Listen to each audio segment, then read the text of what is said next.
আল্লাহ রাব্বুল আলামিন বলেন, ইয়া আইয়ুহাল্লাযীনা আমানু, হে ঈমানদারগণ, ইজতানিবু কাসীরাম মিনাজ-যন, তোমরা অধিকাংশ অনুমান থেকে বিরত থাকো, অধিকাংশ ধারণা করা থেকে বিরত থাকো।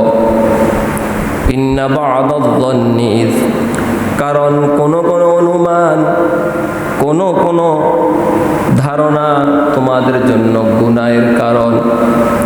ওয়ালা তাজাসসু, আর তোমরা অন্য কোন মুমিনের দোষ খুঁজে বেড়াইও না, অন্য মানুষের পেছনে গোয়েন্দাগিরি করো না, দোষ খোঁজো না।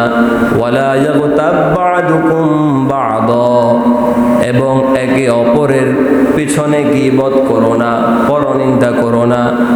আয়ুহিব্বু আহাদুকুম আন ইয়াকুলা লাহমা আখিহি মাইতান ফাকারিহতুমু, তোমাদের কেউ কি তোমার মৃত ভাইয়ের গোশত খাওয়াকে পছন্দ করবে? ফাকারিহতুমু, নিশ্চয়ই না, কেউই তার মৃত ভাইয়ের গোশত খাওয়া পছন্দ করবে না। সুতরাং ওয়াত্তাকুল্লাহ, আল্লাহকে ভয় করো। ইন্নাল্লাহা তাওয়াবুর রহিম, নিশ্চয়ই আল্লাহ তাআলা তাওবা কবুলকারী এবং পরম দয়ালু। সুবহানাল্লাহ। আমার ভাইয়েরা, অনুবাদের দিকে যারা লক্ষ্য করেছেন তারা বুঝেছে আল্লাহ রাব্বুল আলামিন এই আয়াতের মাঝে তিনি আমাদেরকে শিক্ষা দিচ্ছেন বর্জনের কথা। বর্জনীয় আমল সম্পর্কে আল্লাহ তাআলা আয়াত নাজিল করেছেন, কারণ শুধু করণীয় আমল ইসলাম নয়, করণীয় এবং বর্জনীয় দুটো মিলেই ইসলাম। আল্লাহ তাআলা আপনাকে যে সমস্ত কাজগুলো করার জন্য বলেছেন সেগুলো আপনাকে করতে হবে, এটা ইসলাম। আবার আল্লাহ তাআলা যে সমস্ত কাজগুলো থেকে আপনাকে বিরত থাকার জন্য বলেছে সেটাও ইসলাম। করণীয় এবং বর্জনীয় দুটাই আমাদেরকে পালন করতে হবে, কিন্তু পরিতাপের বিষয় আমাদের সমাজগুলোতে বর্জনীয়র চাইতে করণীয় সম্পর্কে আলোচনা হয় বেশি, যার কারণে একজন মানুষ সারাক্ষণ হাতে তাসবিহ রেখে আল্লাহর জিকির আজকার করে, তাহাজ্জুদ গুজার, তাহাজ্জুদ পড়ে, নামাজ পড়ে, রোজা রাখে, হজ করে, যাকাত দেয়, সমাজের আনুষঙ্গিক সব কাজ করে, করণীয় যত কাজ আছে, মানুষটা গুনাহগার হলেও সব কিছু করে। কিন্তু আবার ওই ব্যক্তিটা, যে ব্যক্তি নামাজ পড়েছে, ওই নামাজি ব্যক্তি, ওই হাজি ব্যক্তি, ওই যাকাত দেয়া ব্যক্তি, ওই রোজা রাখা ব্যক্তিটাই নিজের বোনের হক দেয় না, আছে না নাই? নিজের বোনের হক দেয় না, সুদে টাকা লাগায়, ঘুষ খায়, অন্য মানুষের প্রতি জুলুম করে, এরকম হাজারো মানুষ আছে। এই সমস্ত কাজগুলো তো বর্জনীয়, আল্লাহ তাআলা এগুলো বর্জন করার জন্য বলেছে, কিন্তু করণীয়ের ব্যাপারে সবাই সোচ্চার, কিন্তু বর্জনীয় আমলগুলো মানুষ খুবই কমই করে থাকে। আল্লাহ তাআলা বলছেন, তোমাদের জন্য আয়াত নাজিল করেছি, বর্জনীয় আয়াত। এই আয়াতে আল্লাহ রাব্বুল আলামিন আমাদেরকে ডাক দিয়ে বললেন, ও আমার বান্দারা, তোমাদের জন্য আয়াতের মাঝে কিছু বর্জনীয় কাজ আমি আল্লাহ দিয়েছি, তোমরা সেগুলো বর্জন করে চলবে। তার এক নাম্বার হলো আল্লাহ তাআলা বলেন, ইজতানিবু কাসীরাম মিনাজ-যন, তোমরা অধিকাংশ অনুমান থেকে বিরত থাকো। ইন্না বা'দায-যন্নি ইস, কারণ কোন ধারণা করা, কুধারণা করা, এটা তোমাদের জন্য গুনাহ। আমি একটু আগে যে কথাটা বলতে চাইছিলাম, আল্লাহ তাআলা এখানে কোন ধারণার কথা বলেছে, সব ধরনের ধারণার কথা বলেন নাই। ইন্না বা'দায-যন্নি ইস, তোমাদের কোন ধারণা তোমাদের গুনার কারণ হয়ে দাঁড়ায়। এই জন্য কোন ধারণা করলে আপনি গুনাহের ভাগীদার হবেন সেটা আমাদের জানার প্রয়োজন আছে না নাই? মানুষের অনুমান, মানুষের ধারণা হয় তিন ধরনের। তার মধ্যে এক নাম্বার হলো কুধারণা, মানুষের প্রতি বদ ধারণা, কুধারণা। ধরুন আপনি রাস্তার পাশে দাঁড়িয়ে আছেন, আপনার সামনে দিয়ে কোনো একজন ব্যক্তি হেঁটে যাচ্ছে, লোকটার চেহারা দেখতে অত ভালো না, লোকটার পোশাক আশাক দেখতে অত ভালো না, লোকটাকে আপনি দেখেই বললেন লোকটা মনে হয় চোর, এর দেখায় চোরের মতো। এই যে আপনি একটা ধারণা করে বসলেন, লোকটা যদি চোর না হয় সঙ্গে সঙ্গে আপনি গুনার ভাগীদার হয়ে যাবেন। কারণ আল্লাহ নিষেধ করেছে দেখা মাত্রই কারো প্রতি কোনো ধারণা তুমি করো না। ধারণা কুধারণা করা তোমার জন্য গুনাহের কাজ। কেন তুমি লোকটার ব্যাপারে ধারণা করলা, তার ব্যাপারে তো তোমার কোনো জানাশোনা নাই।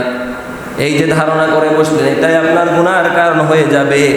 এই জন্য রাসূল বলেছেন ইয়াকুম ওয়াজ্জন ফা ইন্নাজ-জন্না আকযাবুল হাদিস, তোমরা কুধারণা থেকে বেঁচে থাকো, কারণ কুধারণা হলো এই সব চাইতে বড় মিথ্যা। আল্লাহ রাসূল বলেন তোমরা কুধারণা থেকে বিরত থাকো, এই কুধারণাটাই হলো সবচাইতে বড় মিথ্যা। অন্যের প্রতি দেখা মাত্রই তাকে আন্দাজে কিছু একটা বলে ফেলা, এটা হলো কুধারণা। আপনি তার ব্যাপারে জানেনই না, সেই কাজটা করেই না, অথবা সেই লোকই না, কিন্তু আপনি তাকে ভেবে বসলেন চোর, তাকে ভেবে বসলেন ডাকাত, যে কোনো কিছু হতে পারে। আপনি তাকে ভেবে বললেন সুদখোর, ঘুষখোর, অথচ সেইগুলোর কাছে কিনারেও নাই। এই জন্য কারোর প্রতি ধারণা করার ক্ষেত্রে আমাদেরকে চিন্তা করতে হবে, লোকটা যেই জিনিসটা সেটা যদি আপনি ভেবে বসেন আপনি কুধারণার কারণে গুনার ভাগীদার হবেন। আরেকটা জিনিস হলো মানুষের সুধারণা। একই ব্যক্তি একই জায়গায় দাঁড়িয়ে আছে, তার সামনে গিয়ে যদি কোনো মানুষ হেঁটে যায়, বস্তুত লোকটা আসলেই চোর, লোকটা আসলেই ছিনতাইকারী, লোকটা আসলেই পকেটমার, তার এই চিন্তায় চুরির দায় সে নিজে দেবে, কিন্তু তার ব্যাপারে আপনি জানেন না, না জানার কারণে আপনি ভেবে বসলেন লোকটা আসলে ভালো, না জানার কারণে আপনি ভেবে বসলেন লোকটা আসলে ভালো, কুধারণা আপনি তার প্রতি করেন নাই। এই জন্য আল্লাহ রাসূল সাল্লাল্লাহু আলাইহি সাল্লাম বলেছেন, আবি হুরায়রা রাদিয়াল্লাহু তাআলা আন্না রাসূলুল্লাহি সাল্লাল্লাহু আলাইহি ওয়াসাল্লাম قال إن حسن الظن من حسن العبادة। হযরত আবু হুরায়রা রাদিয়াল্লাহু তাআলা থেকে বর্ণিত, তিনি বলেন রাসূলুল্লাহ সাল্লাল্লাহু আলাইহি সাল্লাম বলেছেন, নিশ্চয়ই মানুষের প্রতি সুধারণা, ভালো ধারণা তোমাদের ইবাদতের একটি অংশ। সুবহানাল্লাহ। ঠিক একই লোক, আপনি জানেন না আসলে সে চোর অথবা পকেটমার, কিন্তু আপনি ধারণা করলেন তার ব্যাপারে মনে হয় লোকটা ভালো, এই যে মনে মনে ধারণা করলেন এটা হবে আপনার ইবাদত। আসলে কিন্তু সে চোর, এটা তার চুরির ভাগীদার, তার চুরির হিসাব তো সে নিজে দেবে। এখন আপনার যেহেতু জানা নাই, না জানার কারণে আপনি তার ব্যাপারে আপনি ইচ্ছে পোষণ করলেন, আপনি মনে মনে ধারণা করলেন লোকটা মনে হয় ভালো, এই জন্য আপনি হবেন সওয়াবের ভাগীদার। ঠিক একই ব্যক্তি লোকটা চোর নয়, আপনি তাকে দেখে বললেন যে এটা মনে হয় আসলে চোর, তার পোশাক আশাকের কারণে দেখে বললেন যে চোর, মনে হয় গাঞ্জাখোর, মদখোর, এই যে একটা ধারণা করলেন, এই ধারণার কারণে আপনি হবেন গুনাহগার। এই জন্য আল্লাহ রাসূল বলেছেন তোমরা কুধারণা করো না, তোমরা মানুষের ব্যাপারে সুধারণা করবা। কুধারণা হলো তোমাদের জন্য গুনাহ, আর সুধারণা হলো তোমাদের জন্য ইবাদত। মানুষের আরো একটি ধারণা রয়েছে, সেটা হলো সতর্কতামূলক, বাস্তবসম্মত ধারণা, রিয়েলিস্টিক ধারণা। আপনি রাতে একাকী নির্জনে কোথাও হেঁটে যাচ্ছেন, কোনো জায়গা যাচ্ছেন, প্রতিমধ্যে আপনি রাস্তার মাঝে দেখতে পেলেন ৩-৪ জন মানুষ মুখ বাঁধা, হাতে লাঠি সোটা নিয়ে দাঁড়িয়ে আছে। আপনি চিন্তা করলেন এরা হতে পারে ছিনতাইকারী, হতে পারে ডাকাত, সামনে যদি আমি আগাই আমার বিপদ হতে পারে। এই যে আপনি একটা ধারণা করলেন, এটা হলো সতর্কতার ধারণা, এটা আপনার জন্য জায়েজ, এটা আপনার জন্য জায়েজ। আপনি ভাবলেন মানুষগুলো খারাপ হতে পারে, কারণ তাদের পোশাক আশাক, তাদের ধারণা বোঝা যাচ্ছে তারা খারাপ, চিন্তায় করার জন্য দাঁড়িয়ে আছে, নিজেকে সতর্ক করার জন্য, নিজেকে বাঁচানোর জন্য আপনি ওই রাস্তায় হাঁটলেন না, ওই রাস্তা ত্যাগ করলেন, এটা আপনার সতর্কতার ধারণা, এটা আপনার জন্য জায়েজ। এই জন্য চিন্তা করতে হবে মানুষের ব্যাপারে, কুধারণা করা যাবে না, সুচিন্তা করতে হবে, সুধারণা করতে হবে, তাহলে আপনি সওয়াবের ভাগীদার হয়ে যাবেন। সুবহানাল্লাহ। মানুষের ব্যাপারে সুধারণা করতে হবে, 1 নাম্বার প্রয়োজনীয় কাজ। আল্লাহ তাআলা বলছেন তোমরা মানুষের ব্যাপারে কুধারণা করো না, মানুষের ব্যাপারে সুচিন্তা করবা, সুধারণা করবা। এরপর আল্লাহ রাব্বুল আলামিন 2 নাম্বার বলেন ওয়ালা তাজাসসু, আর তোমরা অন্যের পিছনে গোয়েন্দাগিরি করো না, অন্যের দোষগুলো তোমরা খুঁজে বেড়াইও না। ওয়ালা তাজাসসু, তোমরা মানুষের পিছনে গোয়েন্দাগিরি করো না, তার কি গোপনীয়তা আছে, তার কি দোষ আছে, তার কি ত্রুটি আছে, সেগুলো খুঁজে খুঁজে বের করার দায়িত্ব তোমার নয়। ওয়ালা তাজাসসু, তোমরা মানুষের পিছনে গোয়েন্দাগিরি করো না। এখন কোন দোষগুলো আপনি খুঁজবেন, কোন দোষগুলো খোঁজা আপনার জন্য জায়েজ, আবার কোন দোষগুলো খোঁজা আপনার জন্য হারাম, জানার দরকার আছে না নাই? আল্লাহ রাব্বুল আলামিন সেগুলো জানিয়ে দিয়েছেন যে যেই খোঁজগুলা, যেই দোষগুলা আপনার জন্য জায়েজ, খোঁজা জায়েজ, খুঁজতে পারবেন, সেগুলো হলো সমাজ, রাষ্ট্র, নিজের জান মাল, বিয়ের মতো বড় বন্ধনকে ধোঁকা থেকে বাঁচাতে সন্দেহভাজনদের তথ্য বা দোষ খোঁজা আপনার জন্য জায়েজ। অর্থাৎ এই লোকটা দেশের বিরুদ্ধে কোনো ষড়যন্ত্র করছে, কোনো মানুষের বিরুদ্ধে কোনো ষড়যন্ত্র করছে, কোনো সমাজের বিরুদ্ধে কোনো ষড়যন্ত্র করছে, তার এই ষড়যন্ত্রটা খুঁজে বের করা আপনার জন্য জায়েজ। তাহলে হারাম কোনটা? হারাম হলো সেগুলো, যেই দোষগুলো মানুষের জীবনের ব্যক্তিগত দোষ, মানুষের জীবনের ব্যক্তিগত ত্রুটি, মানুষের জীবনের ব্যক্তিগত গোপনীয় যে গুনাহ, যেই দোষ, যে কুটির কারণে সমাজ কিংবা রাষ্ট্র অথবা কোনো মানুষ, কোনো পরিবার ক্ষতিগ্রস্ত হবে না। ব্যক্তি নিজে গোপনীয়ভাবে গুনাহ করেছে, ওই দোষগুলো খোঁজা আপনার জন্য হারাম। ওয়ালা তাজাসসু, মানুষের ব্যক্তি জীবনের গুনাহ তুমি খুঁজো না, মানুষের ব্যক্তি জীবনের দোষ ত্রুটি তুমি খুঁজো না, এটা তোমার জন্য হারাম। এই জন্য আল্লাহ রাসূল সাল্লাল্লাহু আলাইহি সাল্লাম বলেছেন, কোনো ব্যক্তি যদি কোনো মুসলমানের নামে গীবত করে, কোনো মুসলমানের পিছনে যদি গোয়েন্দাগিরি করে, কোনো মুসলমানের দোষ যদি খুঁজে বেড়ায়, আল্লাহ রাব্বুল আলামিন নিজেই ওই ব্যক্তির দোষগুলো খুঁজে বেড়ায়। নাউযুবিল্লাহ। যেই ব্যক্তি অন্যের দোষ খুঁজে বেড়াবে, রাসূল বলছেন আল্লাহ যেই ব্যক্তিটা অন্য মানুষের দোষ খুঁজে বেড়ায়, আল্লাহ নিজেই তার দোষ খুঁজে বেড়াবে। আর আল্লাহ যার গোপন দোষ খুঁজবেন, রাসূল বলেন সেই যদি রাস্তা দিয়ে যায়, তার ঘোড়া তার গাধা করে যদি কোনো পথে যায়, কোথাও যায়, কোনো গন্তব্যে যায়, প্রতিমধ্যে রাস্তায় যদি সে কোনো গুনাহ করে, কেউ দেখে নাই পৃথিবীর, সে করেছে সে জানে, আর আল্লাহ দেখছে, তার গাধায় জানে। আল্লাহ রাব্বুল আলামিন, রাসূল বলেছেন তার দোষটা যদি আল্লাহ তাআলা খুঁজতে চায়, এই যে অন্যায় করেছে রাস্তার মাঝে পৃথিবীর কোনো মানুষ দেখে নাই, তার গাধা দেখেছে, আল্লাহ রাব্বুল আলামিন তার গাধার পেটের ভিতর থেকে তার গোপনীয় কথাগুলো মানুষের সামনে প্রকাশ করে তাকে উলঙ্গ করে ছেড়ে দেবে। নাউযুবিল্লাহ। আল্লাহ রাসূল সাল্লাল্লাহু আলাইহি সাল্লাম বলেন, কোনো মুসলমানের কাজ নয় অন্য কোনো মুমিনের পিছনে গীবত করা, তার দোষ খুঁজে বেড়ানো। এরকম যদি কেউ করে, আল্লাহ তাআলা নিজেই যে ব্যক্তি কাজগুলো করবে তার দোষগুলো খোঁজা শুরু করবে। আর আল্লাহ যদি কারো দোষের ব্যাপারে সচেতন, কারো দোষের ব্যাপারে যদি আল্লাহ ক্ষমা না করে, দোষগুলো যদি ওপেন করে দেয়, কারো বাবার সাধ্য আছে তার এই গোপন দোষগুলো দেখে রাখা? কারো সাধ্য নাই। এই জন্য রাসূল বলেছেন, মানুষের গোপন বিষয় নিয়ে গোয়েন্দাগিরি করো না, মানুষের পিছনে তার দোষ খুঁজে বেড়ায়ও না। কোনো মানুষের ব্যক্তিগত গোপনীয় দোষ, কোনো মানুষের ব্যক্তিগত গোপনীয় গুনাহ কিংবা দোষ, এই দোষগুলো রাষ্ট্রের প্রেসিডেন্টেরও ক্ষমতা নাই খোঁজার। কারণ আমি পাপ করেছি, ঘরের দরজা বন্ধ করে আমার কোনো গুনাহ হয়েছে, এই গুনাহটা আমি চাইলে আল্লাহর কাছ থেকে ক্ষমা নিতে পারি কি পারি না? পারি। ইন্নাল্লাহা তাওয়াবুর রহিম, নিশ্চয় আল্লাহ গুনাহ ক্ষমাকারী, নিশ্চয় আল্লাহ তাওবা কবুলকারী। আমার কোনো গুনাহ হয়েছে, সেটা যদি আপনি সমাজের মাঝে মানুষকে বলে বেড়ান, তার জন্য হবেন আপনি গুনাহগার। এই জন্য মানুষের কোনো দোষ খোঁজা কোনো প্রেসিডেন্টের জন্য জায়েজ নাই, হারাম। আপনাদেরকে একটা ঘটনা শোনালে বুঝবেন। হযরত ওমর রাদিয়াল্লাহু তাআলা আনহুর নাম শুনেছেন। হযরত ওমর ইবনুল খাত্তাব রাদিয়াল্লাহু তাআলা আনহু অর্ধ পৃথিবীর সম্রাট, অর্ধ পৃথিবীর প্রেসিডেন্ট, অর্ধ পৃথিবীর শাসনকারী।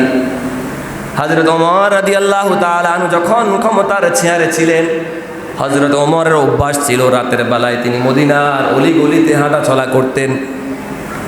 মদিনার অলিগলিতে তিনি হেঁটে হেঁটে দেখতেন মদিনার কোনো মানুষ কোনো অনাহারে আছে কিনা, কোনো অভাবে আছে কিনা, কোনো দুঃখ দুর্দশায় আছে কিনা।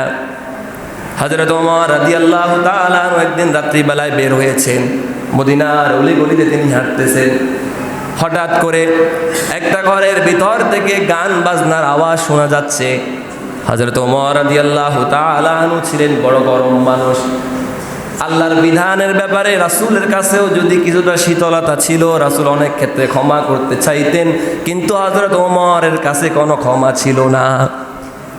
হযরত ওমর রাদিয়াল্লাহু তাআলা দেখলেন একটা ঘরের ভিতর থেকে গান বাজনার আওয়াজ আসতেছে।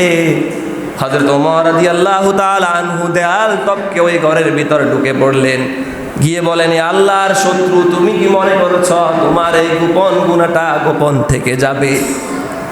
ওই ব্যক্তিটাকে যখন হযরত ওমর এই কথা বললেন, এবার হযরত ওমরকে ওই ব্যক্তি বলে, ইয়া আমিরাল মুমিনিন, আমি আমার ঘরে বসে গান বাজনা শুনতেছি, এটা হলো আমার অপরাধ।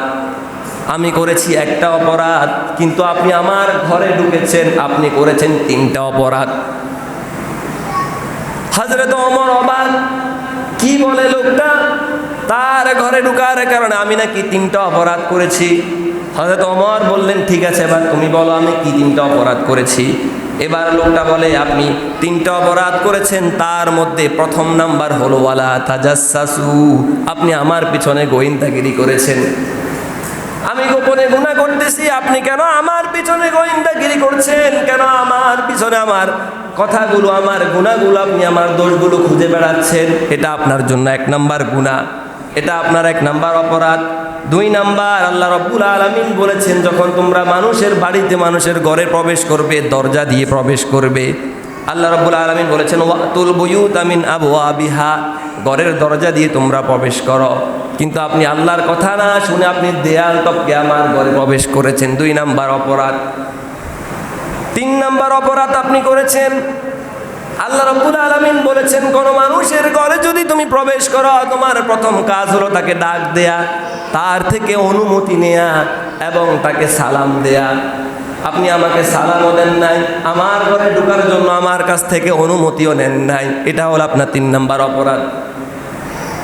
হযরত ওমর রাদিয়াল্লাহু তাআলা আনহু এবার হতবাক হয়ে তার বিচার না করে সেখান থেকে ফিরে আসলেন। এতে করে বোঝা যায় কোনো মানুষ যদি কোনো গোপন গুনাহ করে, তার পিছনে গোয়েন্দাগিরি করা, তার দোষগুলো খুঁজে খুঁজে বের করা কোনো মানুষের জন্য জায়েজ নাই, এটা হারাম। কোনো মানুষের জন্য জায়েজ নাই। কেন? মানুষের ব্যক্তিগত গুনাহগুলো আপনি সমাজের মাঝে প্রকাশ করবেন, এই অনুমতি আল্লাহ আপনাকে দেয় নাই। এই জন্য আল্লাহ রাসূল সাল্লাল্লাহু আলাইহি সাল্লাম বলেছেন, কোনো মানুষ যদি গোপনে গুনাহ করে, আপনি যদি দেখে ফেলেছেন তার গুনাহটা, সে গোপনে গুনাহ করেছে, তার এই গুনাহটা সমাজের জন্য, তার এই দোষটা সমাজ, রাষ্ট্র, কোনো পরিবার, কোনো মানুষের জন্য দোষণীয় নয়। এটা তার এই গুনাহটা সমাজের মাঝে কোনো উশৃঙ্খলা সৃষ্টি করবে না, কোনো বিশৃঙ্খল সৃষ্টি করবে না। তার ব্যক্তিগত গুনাহ, আমরা কত গুনাহ করেছি, গুনার কোনো শেষ নাই। যার বয়স যত বেশি, তার গুনার বাড়াটাই তত বেশি। আপনি আমি গুনাহ করতে করতে এই পর্যন্ত এসেছি, গুনার গুনাহ, যেদিকে তাকাবেন সেদিকে শুধু গুনার গুনাহ।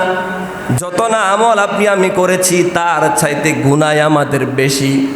হিসেব যদি করেন, দৈনিক 5 ওয়াক্ত নামাজ পড়ি আমরা, সর্বোচ্চ হলে 1 ঘন্টা 10-15 মিনিট লাগে। হিসেব করেন 24 ঘন্টার মাঝে আল্লাহর পথে 1 ঘন্টা সময় আপনি আমি দিই, তাও সবাই দেয় না। বাকি 23 ঘন্টা 22 ঘন্টা আপনি কি করেন? আপনি হিসাব করছেন। এই যে গুনাহ করতে করতে এতটুকু এসেছেন, সকলের জীবনে গুনাহ, কেউ মাসুম নয়। আলেম হোক আর জালেম হোক, যে হোক না কেন, সকলের জীবনে গুনাহ আছে না নাই? আছে। এই যে আপনি গুনাহ করতে করতে এতটুকু এসেছি, কোন ব্যক্তি দেখেছে অন্য কোন মুমিন গুনাহ করেছে, তার ব্যক্তিগত গুনাহ, গোপনীয়তার গুনাহ সেটা করে ফেলেছে, আপনি সেটা দেখছেন। দেখার পর তার ওই গুনাহটা যদি ক্ষতিকর না হয় সমাজের জন্য, রাষ্ট্রের জন্য, ব্যক্তির জন্য, অন্য কোনো মানুষকে হত্যা করার জন্য ষড়যন্ত্র যদি না হয় কারো বিরুদ্ধে, তার এই গুনাহটা আপনি গোপন রাখলেন। আল্লাহ রাসূল সাল্লাল্লাহু আলাইহি সাল্লাম বলেন, মান সাতারা মুসলিমান সাতারাহুল্লাহু ফিদ দুনিয়া ওয়াল আখিরাহ। কোন মুমিন যখন অন্য কোন মুমিনের গুনাহ গোপন রাখে, দোষ গোপন রাখে, আল্লাহ রাব্বুল আলামিন ওই ব্যক্তির গুনাহগুলো দুনিয়া এবং আখিরাতেও গোপন রেখে দেবেন। সুবহানাল্লাহ। আল্লাহ রাসূল সাল্লাল্লাহু আলাইহি সাল্লাম বলেন, আপনি দেখেছেন কোন একজন গুনাহ করেছে, তার এই গুনাহটা ব্যক্তিগত, আমরা কত গুনাহিত করি যেগুলো সমাজ রাষ্ট্রের জন্য ক্ষতিকর না। এই যে গুনাহ আমি করছি আপনি দেখছেন, দেখার পর রাসূল বলে, আপনি দেখছেন, আপনি এটা কাউকে বলেন নাই, গোপন করে রেখেছেন, গোপন করে রেখেছেন। আল্লাহ রাসূল বলেন, মান সাতারাহুল্লাহু মুসলিমান ফিদ দুনিয়া মান সাতারা মুসলিমান সাতারাহুল্লাহু ফিদ দুনিয়া ওয়াল আখিরাহ। এই যে আপনি গোপন রেখেছেন, আল্লাহ তাআলা আপনার গুনাহগুলো দুনিয়া এবং আখিরাতেই গোপন রেখে দেবেন। সুবহানাল্লাহ। এর মানে এমন নয় যে একজন ব্যক্তি এমন দোষ করতেছে সেটা সমাজের জন্য ক্ষতিকর বা কারো বিরুদ্ধে জুলুম করতেছে, এটা আপনি গোপন রাখার প্রয়োজন নেই। ব্যক্তিগত গুনাহ যেগুলো আমি সেগুলোর কথা বলতেছি, বাকিটা আপনারা বুঝতে পারছেন আশা করি। তাহলে এক নাম্বার করণীয় হলো মানুষের সম্পর্কে কুধারণা না করা, এটা আল্লাহ তাআলার অর্ডার। দুই নাম্বার হলো মানুষের পিছনে গোয়েন্দাগিরি না করা, ওয়ালা তাজাসসু, মানুষের পিছনে দোষ খুঁজে না বেড়ানো।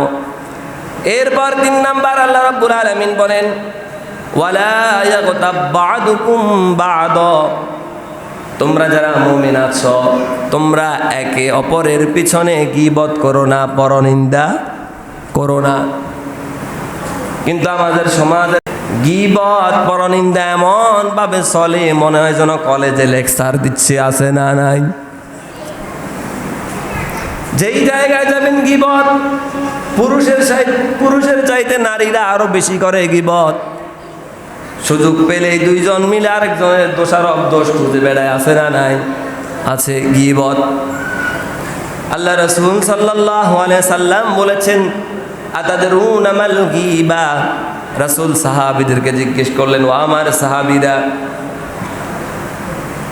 তোমরা কি জানো গীবত কাকে বলে? সাহাবীরা বললেন, যিকরু আখাকা বিমা ইয়াকরাহু। আল্লাহ রাসূল সাল্লাল্লাহু আলাইহি সাল্লাম বললেন, তোমরা কি জানো গীবত কাকে বলে? সাহাবীরা জিজ্ঞেস করলেন, আমরা জানি না, আল্লাহ রাসূল ভালো জানে।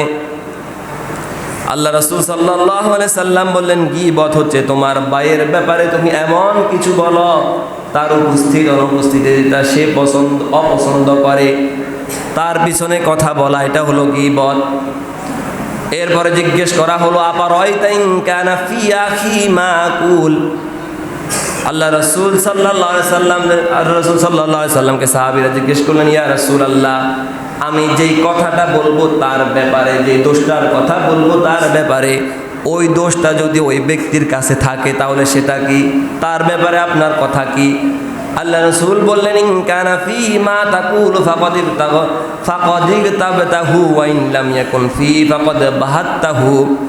রাসূল বলেন, তুমি তার দোষ ত্রুটি সম্পর্কে যা বলছো, ওই দোষ ত্রুটি যদি তার ভিতরে থাকে এটা হবে গীবত, আর ওই দোষ ত্রুটি যদি তার ভিতরে না থাকে সেটা হবে তার ব্যাপারে অপবাদ। তার ব্যাপারে অপবাদ, তার ব্যাপারে বুহতান, তহমত। এই গীবতের চাইতে তহমত দেয়া আরো বড় গুনাহ। এই জন্য রাসূল বলছেন, তোমরা গীবত করো না, তার ভিতরে দোষটা যদি থাকে তাহলে সেটা হবে গীবত, আর দোষটা যদি না থাকে সেটা হবে তহমত। কিন্তু বাংলাদেশের দিকে দেখলে তাকাবেন, একজন হুজুর মাইকে এমন ধরে চিল্লায়, একজন হুজুর আরেকজন হুজুরকে বলে কাফের, আছে না নাই? হুদাই একজন আলেম আরেকজন আলেমকে বলে কাফের, তার সম্পর্কে ধারণা দিয়ে দিল, ফতোয়া দিয়ে দিল। অথচ রাসূল বলেছেন, কোনো ব্যক্তিকে যদি তুমি কাফের বলো, ওই ব্যক্তিরা যদি কাফের না হয় তোমার এই ফতোয়া তোমার দিকেই আবার ঘুরে আসবে। এই জন্য কারো ব্যাপারে তহমত দেয়া যাবে না, অপবাদ দেয়া যাবে না। এ অপবাদ দিয়ে বাংলার জমিন থেকে আল্লামা দেলাওয়ার হোসেন সাঈদীকেও ফাঁসির কাস্টে ফাঁসির অনুমতি দিয়েছে, শেষ পর্যন্ত ইনজেকশন পুশ করে তাকে হত্যা করেছে। আল্লামা দেলাওয়ার হোসেন সাঈদী নাকি দর্শনকারী, এটা একজন পাগলেও বিশ্বাস করবে না, যার হাতে এত শত শত মানুষ মুসলমান হয়েছে, ইহুদি মুসলমান হয়েছে, খ্রিস্টান মুসলমান হয়েছে, হিন্দু মুসলমান হয়েছে। কেউ বিশ্বাস করবে সে দর্শনকারী, সে যে হত্যাকারী না, সে যে দর্শনকারী না, এটা সকলেই ভালো করে জানে। কিন্তু তার কথার ওজন না নিতে পারে, তাকে ষড়যন্ত্র করে দুনিয়ার জমিন থেকে সরিয়ে দিয়েছে। এই যে একটা তহমত আপনি দিয়ে দিলেন, আমি যেই কাজটা করি নাই আমাকে সেটা করাচ্ছে জোর করে। এই যে আপনি তার ব্যাপারে একটা তহমত দিয়ে দিলেন, গীবত, সে অন্যায় করেছে সেটা গীবত, তার ভিতরে দোষটা আছে সেটা গীবত, কিন্তু তার ভিতরে যদি দোষটা না থাকে, এই যে অপবাদ দিয়েছেন এটার গুনাহ আরো বড় মারাত্মক। এই ব্যাপারে ইনশাআল্লাহ আগামী জুমা আলোচনা করার চেষ্টা করব। যে আয়াতটা ধরেছি সেটা শেষ করি। আল্লাহ তাআলা বলেছেন, তোমরা গীবত করো না। আয়ুহিব্বু আহাদুকুম আইয়াকুলা লাহমা আখিহি মাইতা। তোমাদের মাঝে এমন কেউ কি আছে, তোমাদের মধ্যে এমন কেউ কি আছে, সে তার মৃত ভাইয়ের গোশত খাওয়া পছন্দ করবে, এমন কেউ আছে? আল্লাহ তাআলা পরের অংশে বলেন, ফাকারিতুমু, কেউ এমন নেই তার মৃত ভাইয়ের গোশত খাবে, এরকম কেউ নাই। এই আয়াত আল্লাহ তাআলা কেন নাজিল করলেন? আল্লাহ তাআলা বুঝাচ্ছেন, তুমি কুধারণা করো না, অন্য মানুষের পিছনে দোষ খুঁজে বেড়াইও না, অন্য মানুষের পিছনে গীবত করো না, তহমত দিও না, অপবাদ দিও না। সুতরাং তুমি তোমার মৃত ভাইয়ের গোশত খাওয়া অপছন্দ করো, তুমি তোমার মৃত ভাইয়ের গোশত খাবে না। আল্লাহ তাআলা বুঝাতে চাচ্ছেন, যেমনিভাবে তোমরা তোমাদের মৃত ভাইয়ের গোশত খাওয়াকে অপছন্দ করো, আমি আল্লাহ তেমনিভাবে মানুষের পিছনে গীবত করা, তহমত দেওয়াকে এভাবে অপছন্দ করি। আল্লাহ তাআলা এগুলোকে পছন্দ করেন না, ঠিক যেমনিভাবে আমি আপনি মৃত ভাইয়ের গোশত খাওয়া পছন্দ করি না। আল্লাহ তাআলা এই সমস্ত গুনাহ, মানুষের উপর তহমত দেয়া, মানুষের পিছনে গীবত করা, মানুষের সম্পর্কে কুধারণা করা, মানুষের ব্যক্তিগত গোপনীয় দোষগুলো খুঁজে খুঁজে মানুষের কাছে বেড়ানো থেকে আমাদেরকে হেফাজত করুন। ওয়া আখিরু দাওয়ানা আলহামদুলিল্লাহি রাব্বিল আলামিন। আসসালামু আলাইকুম ওয়া রাহমাতুল্লাহি ওয়া বারাকাতুহু।